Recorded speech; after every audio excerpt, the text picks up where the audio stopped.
হরে কৃষ্ণা। নমস্কার দর্শক বন্ধু, আজকে আরো একটি নতুন ভিডিও আপনাদের জন্য। আর আজকের ভিডিওটি অবশ্যই পুরো দেখবেন। সেপ্টেম্বর মাস আসছে, আর সেপ্টেম্বর মাসে তুলা রাশির জাতক বা জাতিকাদের খুব সাবধানতা অবলম্বন করতে হবে। কারণ আজকের ভিডিও আমরা তুলা রাশিকে নিয়ে আলোচনা করব, লিব্রা সাইনকে নিয়ে আলোচনা করব। তুলা রাশি বা লিব্রা সাইনের জাতক বা জাতিকা যদি আপনি হয়ে থাকেন, এই সেপ্টেম্বর মাস আপনাদের জীবনে ব্যাপকতম পরিবর্তন তো আসবেই, কিন্তু পরিবর্তনের সাথে সাথে কিছু শত্রু আপনাকে চেপে ধরার চেষ্টা করবে। তাই অবশ্যই ভিডিওটি স্কিপ করবেন না, কারণ আজকের ভিডিওতে আমরা এটা নিয়ে বিস্তারিত আলোচনা করতে চলেছি। তুলা রাশি বা লিব্রা সাইনের মানুষ যদি আপনি হয়ে থাকেন, জীবনে বহু কষ্ট করে সংগ্রাম করে আপনি জীবনকে এগিয়ে নিয়ে যাচ্ছেন, প্রতিনিয়ত চেষ্টা করেছেন কিভাবে একটু একটু করে আপনার সেই জায়গাটা ভিতটা তৈরি করা যায়। আপনি যতবারই চেষ্টা করছেন এগোনোর, যতবার ব্যালেন্স করে আপনি এগোতে চাইছেন, যেহেতু আপনাদের ব্যালেন্সিং রাশি, ব্যালেন্স করে যতবার চেষ্টা করেছেন এগিয়ে যাওয়ার, ততবারই কেউ না কেউ আপনাকে নিচে নামানোর চেষ্টা করেছে, টেনে আনার চেষ্টা করেছে আবার সেই খারাপ পরিস্থিতির দিকে। তবু আপনি এগিয়ে যাচ্ছেন, প্রতিনিয়ত আপনি এগোচ্ছেন আর এগোচ্ছেন। কেউ বাধা প্রদান করলেও আপনি এগোচ্ছেন, তাই সর্বশেষাংশে আপনি জয়ী হয়ে যাচ্ছেন। সেটা অনেকেই পছন্দ করছে না। আজকের ভিডিওটি স্কিপ না করে পুরোটা দেখুন, কারণ আজকের ভিডিও আমরা কিছু শত্রুর কথা বলবো যারা আপনাদের ক্ষতি করার চেষ্টা করতে পারে, এবং আপনাদের পরিবর্তন আছে, কোথা থেকে আসবে, কিভাবে পরিবর্তন হতে পারে, সব কিছুই কিন্তু আজকের এই ভিডিওটির দ্বারা আপনি জানতে পারবেন।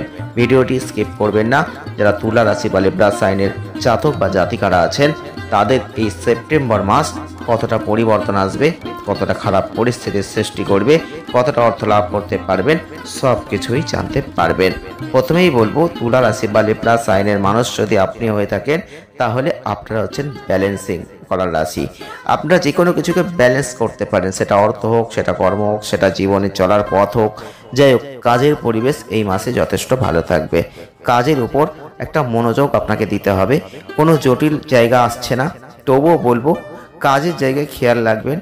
এবং ব্যবসা বাণিজ্য করলে বিদেশি কোনো মাধ্যম থেকে যদি কোনো ব্যবসা আপনার চলছে, সেখানে যথেষ্ট পজিটিভ ফল, দুর্দান্ত কিছু আপনি দেখতে পাবেন। এই সময় তুলা রাশি বা লিব্রা সাইনের মানুষদের লাভ অনেক বেশি। প্রেমের ক্ষেত্রে মাসের প্রথম দিকটায় কিছু অসুবিধা আছে, যার মধ্যে মতবিরোধ, ভুল বোঝাবুঝি এগুলো আছে। তবে বছরের দ্বিতীয়ার্ধের সম্পর্ক প্রেমের উন্নতি আনছে।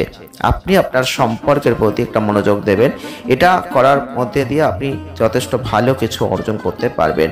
যারা বৈবাহিক ক্ষেত্রে আছেন, মাসের শুরুটা কঠিন, বিবাদ এবং মতবিরোধের সুযোগ আছে। আর যদিও মাসের দ্বিতীয়ার্ধটা আদর্শ নাও হতে পারে, তবে বলবো প্রথমের চেয়ে ভালো হবে। আর যারা শিক্ষার্থী আছেন, সমস্যা আসতে পারে, শিক্ষাগত পারফরম্যান্সের উপরে প্রভাব ফেলতে পারে।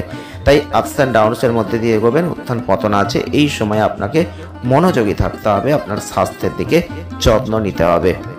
তবে যারা কর্ম করছেন, কর্মজীবনে আছেন, পেশাগত দিক থেকে মাসটা যথেষ্ট ভালো দিকেই যাবে।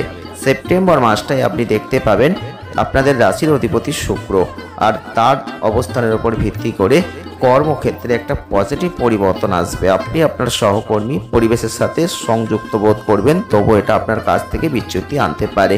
কাজেই আমি আগেই বলেছি যে কিছু শত্রুতার সৃষ্টি হতে পারে, কারণ আপনি যখনই কোনো ভালো কাজ করবেন, তখনই কিন্তু কোনো না কোনোভাবে কেউ সেটা পছন্দ করবেন না। কারণ আপনারা যে কাজই করুন না কেন, খুব মনস্থির করে করার চেষ্টা করেন। যখনই মন দিয়ে কোনো একটা কাজ করবেন, সেই কাজটা যখন ভালো হবে, তখন আপনাদের সেই অফিসিয়াল কোনো সহকর্মীরাই সেটা খুব একটা পছন্দ করবেন না। আর ঠিক সেই কারণেই তারা চাইবেন আপনার যাতে ক্ষতি হয়, আপনার যাতে কিছু ভুল হয়, আপনার যাতে কোনো সমস্যা হয়। এইভাবেই কিন্তু শত্রুতার সৃষ্টি হবে। তাই এই জায়গা থেকে আপনাকে কিন্তু খেয়াল রাখতে হবে, কারণ এই জায়গায় একটু একটু করে তৈরি করা সেই ভালো জায়গাটা এক নিমেষে খারাপ হয়ে যেতে পারে। সেই দিকটা খেয়াল রাখুন, না হলে আপনি কিন্তু স্বীকৃতি পদোন্নতির জায়গায় সমস্যায় পড়ে যেতে পারবেন। তাই খেয়াল রাখতে হবে। 15 তারিখ থেকে শুক্রের অবস্থান আপনাদের ক্ষেত্রে কাজে মনোনিবেশ করাবে, কর্মক্ষেত্রে অবস্থানকে আরও স্ট্রং করে দেবে। তখন কিন্তু আপনি আর হারবেন না, আপনি এগিয়ে যাবেন, ব্যবসায় ভালো অর্থ উপার্জন করবেন। যে কোনো বৈদেশিক মাধ্যমে যদি ব্যবসা আপনার চলছে, তাহলে আপনি কিন্তু এই সময় দারুণ ফল লাভ করতে পারেন। এই সময় আপনাদের একটাই কাজ, রাগ বেশি করতে যাবেন না। যে কোনো ক্ষেত্রে রাগকে নিয়ন্ত্রণ করার চেষ্টা করুন, তবেই ভালো ফল কর্মজীবনে আসবে। যারা অর্থ নিয়ে অনেক দুশ্চিন্তার মধ্যে দিয়ে চলছিলেন, মাসটা আপস অ্যান্ড ডাউনসের মধ্যে দিয়ে অর্থনৈতিক ক্ষেত্রে কিছু অস্থিরতার মধ্যে দিয়ে চলবে। আপনি লক্ষ্য করতে পারবেন যে আপনাদের ক্ষেত্রে অপ্রত্যাশিত ব্যয় একটা উদ্বেগের কারণ তৈরি করে দিতে পারে। এই সময়কালে রবি বুধ কেতুর যে অবস্থান, আয় বাড়বে, আপনার আর্থিক পরিস্থিতি উন্নত হবে এবং আপনারা লক্ষ্য করবেন রাহু কিন্তু আপনার শেয়ার বাজারের মাধ্যমে বা অন্য কোনো উপায়ে অর্থ উপার্জনের সম্ভাবনা এই মাসে তৈরি করে দিচ্ছে। সেপ্টেম্বর মাসটায় আপনি লক্ষ্য করতে পারবেন বৃহস্পতি আপনার ভাগ্যকে উন্নত করে দেবে, ভাগ্যের সাহায্যে আর্থিক লাভ তৈরি করে দেবে। 13 তারিখ থেকে আপনি লক্ষ্য করতে পারবেন মঙ্গলের অবস্থানের পরিবর্তন, খরচ অনেকটা কমে যাবে। তবে 15 তারিখের পর থেকে বুধের দ্বাদশ স্থানে প্রবেশ, 17 তারিখে রবি যেটা আপনার খরচকে বাড়িয়ে দেওয়ার চেষ্টা করবে। তবে বৈদেশিক কোনো ভ্রমণ এই সময় বেশি করে বেড়ে যেতে পারে। এই সময় আপনার আয় আবারও বৃদ্ধিপ্রাপ্ত হবে, আর্থিক অবস্থান যথেষ্ট ভালো হবে। আপস অ্যান্ড ডাউনসের মধ্যে দিয়ে হলেও অবশ্যই প্রচুর অর্থ লাভ কিন্তু আপনারা এই সময় করতে পারবেন।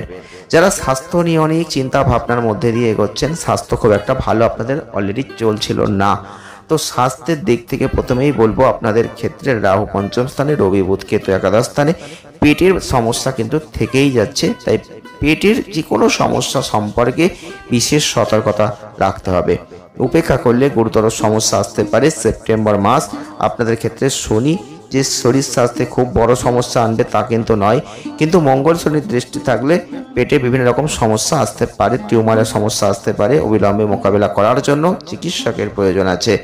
আর আপনাদের ক্ষেত্রে বলবো যে একটা রুটিন মাফিক এগোনোর চেষ্টা করুন। শরীর স্বাস্থ্যের দিক থেকে, খাবারের দিক থেকে একটু নিজেকে সতর্কতা মেনটেন করতে হবে। যারা প্রেম করছেন, প্রেম জীবনে আছেন, তাদেরও বলবো এই মাসের শুরুটা একটু খারাপের দিকেই আছে। প্রেম করবেন, প্রেমের জীবনে ভাটা আসবে, আপনি লক্ষ্য করতে পারবেন আপনাদের প্রেমের সম্পর্কের ক্ষেত্রে অসুবিধা আসবে, কিছু বিবাদ আসবে। এই সময় জ্ঞানকে প্রদর্শন করুন, বয়সের জন্য পরিপক্কভাবে কাজ করুন, সম্পর্ককে পরিচালনা করুন, সম্পর্ক ঠিক রাখার চেষ্টা করুন। আপনি একজন জ্ঞানী বোধগম্য ব্যক্তির আশীর্বাদ নিশ্চিতভাবেই পাবেন, ঈশ্বরের আশীর্বাদ আপনি এই সময় পাবেন। আর ঐশ্বরিক কৃপায় আপনি আপনার প্রেম জীবনকে অনেক জায়গা থেকে ভালোর দিকে নিয়ে যাবেন। মতবিরোধ, অহংকার, দ্বন্দ্বের কারণ এইগুলো একটু মন থেকে সরিয়ে ফেলার চেষ্টা করুন, ভালো হবে আপনাদের। পারিবারিক সমস্যার দিক থেকে এই সময় একটু ফেস করতে হবে, সমস্যাবহুল জায়গা আছে। পারিবারিক ক্ষেত্রে সম্প্রীতি স্নেহ বাড়বে, কিন্তু সেই দিকটা খেয়াল রাখতে হবে, একটু ওয়েট করতে হবে আপনাকে। আপনি দেখতে পাবেন 13 তারিখের পর থেকে মঙ্গলের অবস্থান, আপনাদের পরিবারের সদস্যরা আপনাকে অনেকে সমর্থন করবে। তাই আপনাদের রাগকে নিয়ন্ত্রণ করুন, আপনাদের সম্পর্কটা ভালো হবে। আর আপনাদের ক্ষেত্রে তৃতীয় ঘরের অধিপতি বৃহস্পতি এই মাসটা জুড়ে প্লাস একাদশ ঘরে থাকছে। এটা বলতে পারি ভাই বোনরা আপনাকে সমর্থন করবে, সমস্ত কাজে আপনাকে সহযোগিতা সকলেই করবে।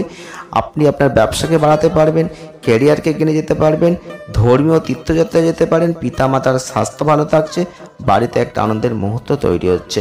তাই এই দিকগুলো একটা কথাই বলতে পারি একটা ভালো দিকেই টার্ন করবে, এটা আমরা আশা রাখতে পারি। তবে প্রতিকার স্বরূপ যদি আমরা চলে যাই তাহলে বলবো দেবী মহালক্ষ্মীর উদ্দেশ্যে যে কোনো শ্রীসূক্ত অবশ্যই পাঠ করুন। বৃহস্পতিবার কোনো ব্রাহ্মণ বা ছাত্রদেরকে কিছু খাদ্য, কিছু যেগুলো প্রয়োজন, বই, খাতা, পেন, এই ধরনের সামগ্রী একটু দান করুন, ভালো ফল লাভ করবেন। আজ এ পর্যন্তই, দেখা হবে নেক্সট ভিডিও। ভালো থাকবেন, সুস্থ থাকবেন, আনন্দে থাকবেন। আমাদের ভিডিওটি আপনাদের কেমন লাগলো জানাবেন। ওকে, ধন্যবাদ।